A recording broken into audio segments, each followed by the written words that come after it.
Bilan actuel sur le contexte environnemental. Avant de rentrer dans le sérieux, laissez-moi vous faire rire et en même temps d'affûter votre sensibilité. Un proverbe gascon dit ceci: Qu'escao modia, du daban du henno, du dare du mule et du toque-manette des toutes coustats. En français, on dit méfie-toi d'une femme par devant, d'une mule par derrière et d'un député de tous les côtés. Cet aphorisme résumera mon intervention. La force d'une cité ne réside ni dans ses remparts, ni dans ses moyens militaires, mais bien dans le caractère trempé de ses citoyens. Thucydide, politique et historien grec, le général Jacques de Bollardière, 2000 ans plus tard, faisait le même constat. Ce n'est pas faire preuve de caractère que de laisser agir les puissants, leur permettant toute vilainie, mensonge, déni sur tous les plans, corruption généralisée aux dépens de leurs pairs citoyens, non élus, mais souverainistes. Nous ne pouvons céder les cartes de notre identité. Nous ne devrions pas nous désolidariser. Pourtant, 95% de nos concitoyens ne se sentent pas concernés aux appels du pied des gens que l'on appelle des précurseurs.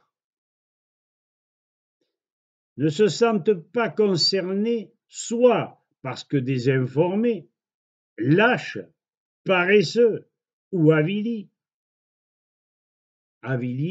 par un empoisonnement systématique, généralisé et concerté.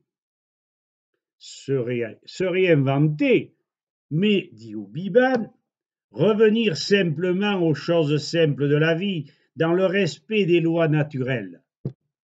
Revenons à nos racines, nos traditions, nos valeurs, nos us, nos coutumes, à la saveur de ce que nous mangions naguère, et abandonner en partie ce modernisme exagéré du diable qui dénature tout être humain, toute solidarité.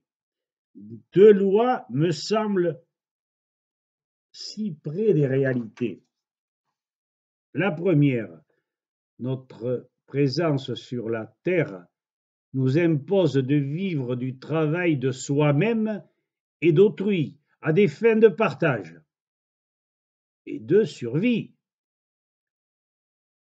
Une certaine modernité réfléchie nous aide en cela.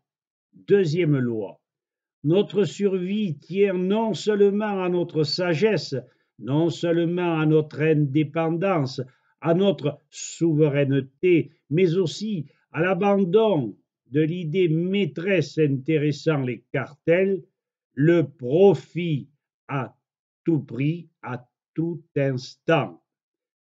Et je finis par un de mes proverbes et plutôt poèmes favoris, dans le dernier quatrain, qui dit ceci: ne voulant point souffrir d'injustice ou de crainte, que les référendums deviennent nos sauveurs.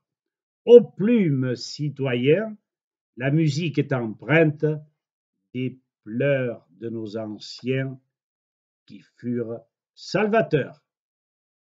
Et je stoppe là. À présent, faites-en donc ce que vous voudrez.